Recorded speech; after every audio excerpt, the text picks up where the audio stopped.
আল্লাহ বলে, বান্দা এই চেহারা আমি সাজাইছি, এই নাক যেরকম আমি পছন্দ করে দিছি এখানে, তো দাড়িও তো আমি আল্লাহই পছন্দ করে এখানে দিছি। যদি দাড়িটাই পছন্দ হয় না তাহলে নাকটাও বদলায় ফেলো। হ্যাঁ হ্যাঁ, এটা কি ইনসাফের কথা না? এটা তো যুক্তির কথা। যেহেতু আল্লাহ তাআলার এটা আপনার পছন্দ হয় নাই, তাহলে তো বোঝা গেল অন্যান্য গুলো পছন্দ হয় না, তো ওগুলো নাড়েন, ওইগুলো নাড়েন।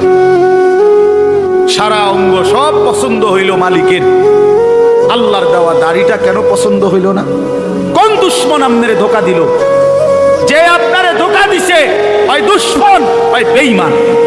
রাসূল সাল্লাল্লাহু আলাইহি ওয়াসাল্লাম বলে দিয়েছেন, যে ব্যক্তি একবার এটা পড়বে, লা ইলাহা ইল্লাল্লাহু ওয়াহদাহু লা শারীকা লা আহাদান সামাদান লাম ইয়ালিদ ওয়া লাম ইউলাদ ওয়া লাম ইয়াকুল লাহু কুফুয়ান আহাদ। সূরা ইখলাসের ভিতরে কিছু অংশ এখানে রয়েছে। সুতরাং এটা যদি আমরা পড়তে পারি, এতটুকু বাক্যের ভিতরে এতটা ফজিলতপূর্ণ যদি আপনি একবার পাঠ করেন, সাথে সাথে আল্লাহ তাআলা আপনার আমলনামায় 20 লক্ষ নেকি দান করবেন। বলেন সুবহান। আল্লাহর প্রতি পূর্ণ ভরসা রাখতে হবে, ইব্রাহিম আলাইহিস সালামের মতো, হাসবি আল্লাহ ওয়া নি'মাল ওয়াকিল।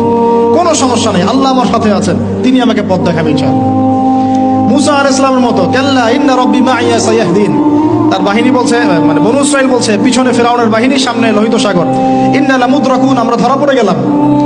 আর মুসা আলাইহিস সালাম বলেন, কাল্লা, কখনো নয়। ওই রকম সিচুয়েশনে তিনি বলছেন, কাল্লা, কখনো নয়, ইন্না রাব্বি মাইয়া সায়াহদিন, আমার রব আমার সাথে আছেন, তিনি আমাকে পথ দেখাবেন ইনশাআল্লাহ।